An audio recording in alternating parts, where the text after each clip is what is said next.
విస్తరి ముందేసి పస్తులు పెట్టావే తీపి వస్తువు చుట్టూ తిరిగే ఈగలు చేశావే సిగ్గలేని మొగుడు అంటూ మీదికి రాకుండా గంపెడి పిల్లలతో ఇంటిని నింపావే సాపాదిండు సంసారాన్ని మేడెక్కించావే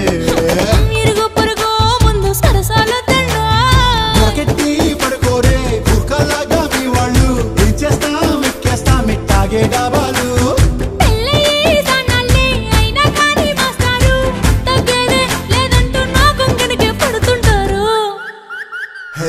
గోదారి గట్టు మీద రామసలకావే